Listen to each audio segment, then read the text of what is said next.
గురూజీ హైదరాబాద్ నుంచి ఉమా కాలర్ లైన్లో ఉన్నారు, వారితో మాట్లాడదాం. హలో. హలో, నమస్తే అండి. నమస్తే అండి ఉమా గారు, ఎవరి గురించి తెలుసుకోవాలనుకుంటున్నారు?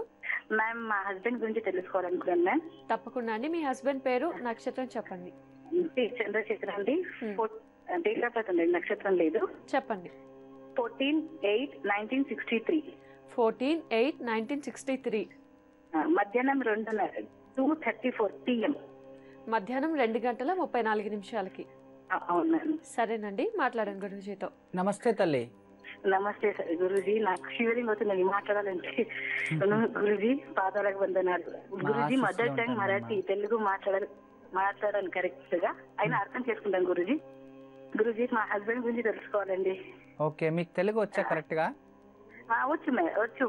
ఓకే, మీ మదర్ లాంగ్వేజ్?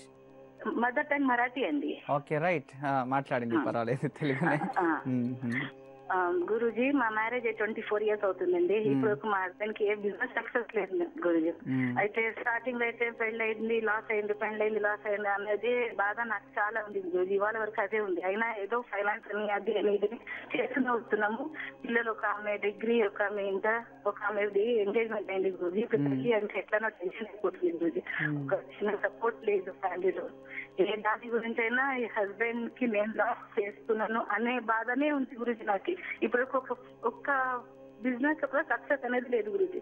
ఒక షై ఫీల్, ఒక ఇన్సల్ట్ గా అవుతుంది గురూజీ. నా వల్ల మా హస్బెండ్ కి ఇట్లా అయిందా అన్నట్టు. తనకి ఫ్యాక్టరీ ఉండేది గురూజీ, వైన్ షాప్ ఉండేది, ఫ్యాక్టరీ ఉండేది, చాలా బిజినెస్ ఉండేదంట. కానీ అన్ని అప్పులు చేసేవారు, కానీ ఆయన ఓన్ ఏది పెట్టుకోలేదు గురూజీ. ఇప్పుడు ఏం చేయాలి, ఎట్లా చేయాలి, చాలా ఉన్నాయి గురూజీ. ఇప్పుడు మీతో మాట్లాడంటే ఏం చెప్పాలో నాకు అర్థమవుతుంది. సక్సెస్ ఇది నిజమా అబద్ధమా మీతో మాట్లాడేదని నాకు చాలా సంతోషం ఉంది గురూజీ. సరే తల్లి, ఎందుకంటే మీ భర్త నిజంగా జాతకం బాగుంది. మృగశిర నక్షత్రము, వృషభ రాశిలో బుధవారం రోజు జన్మించారు. జాతకం అయితే చాలా బాగుంది, కానీ జాతకంలోనే దోషం ఉంది తల్లి. మీరు అనుకోన్నట్టు మీరు వివాహమైన తర్వాత అతను కష్టం వచ్చింది అని దయచేసి అలా ఫీల్ అవ్వకండి. మీలో ఏ దోషం లేదు. మీరు ఉన్నదానికే తినడానికన్నా భోజనం ఉంది. అర్థమైంది కదా? అది కరెక్ట్. అది మీరు లేకుండా ఉంటే తినడానికి కూడా లేకుండా అయిపోయేది. అలాంటి పరిస్థితులు వచ్చాయి. ఎందుకంటే అతను జన్మజాతంలో పూర్వాజిత కర్మఫలం వల్ల అతను కష్టపడుతూనే ఉన్నాడు. అతని జీవితంలో ఇప్పటిదాకా ఎవరు సపోర్టు లేదు. అప్పులు చేయడం వేయడం, అభివృద్ధి కావాలి, అది నష్టపోవడం.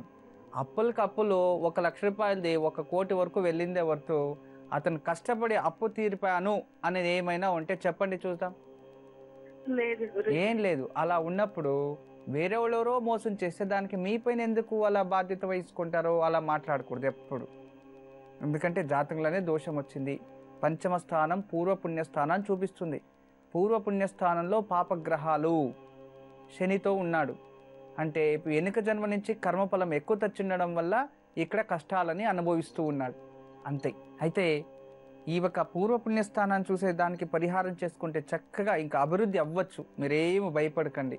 ప్రతి ఒక్కదానికి జీవితంలో ఒక ఫుల్ స్టాప్ అనేది ఉంటుంది తల్లి. నేను కొన్ని పరిహారాలు చెప్తాను, అది చేయమని చెప్పండి. ప్రతి బుధవారము పచ్చరంగ గుడ్డ బ్లౌజ్ పీస్ కాటన్ది.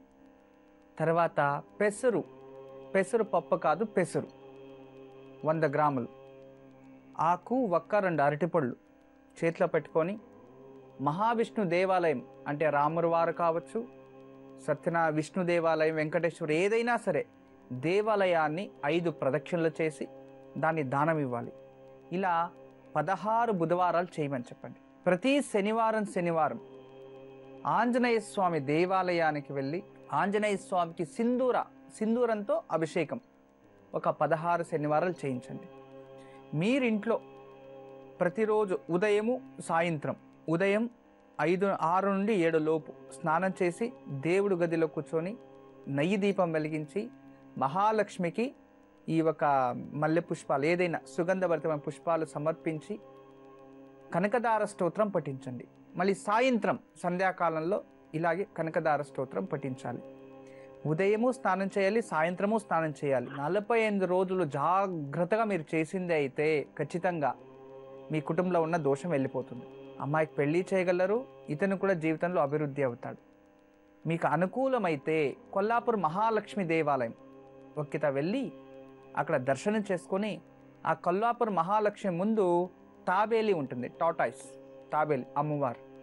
మీరేం చేయాలంటే ఏదైనా ఒక వస్త్రంలో కావచ్చు, ఏదైనా ఒక పుస్తకంలో కావచ్చు, ఒక వెండి నాణ్యం కానీ లేదంటే బంగారు నాణ్యం కానీ అందులో పెట్టేసి ఆ దేవుడి ముందు పెట్టి పూజించి దాన్ని తీసుకువచ్చి ఒక సిల్క్ అంటే పట్టు బట్టలో దాన్ని కట్టి ఇంట్లో పెట్టి దాన్ని పూజ చేస్తూ ఉండండి. మీ ఇంట్లో ఉన్న దారిద్ర్యం అంతా దూరం అయిపోయి రోజు రోజుకి అభివృద్ధి అనేది వచ్చేస్తుంది. నేను చెప్పించేయండి తల్లి, ఎప్పుడు మా ఆశీస్సులు ఉంటాయమ్మా. తప్పకుండా నేను చెప్పించేసింది అయితే మీకు త్వరలోనే మంచిది జరుగుతుంది. నమస్తే.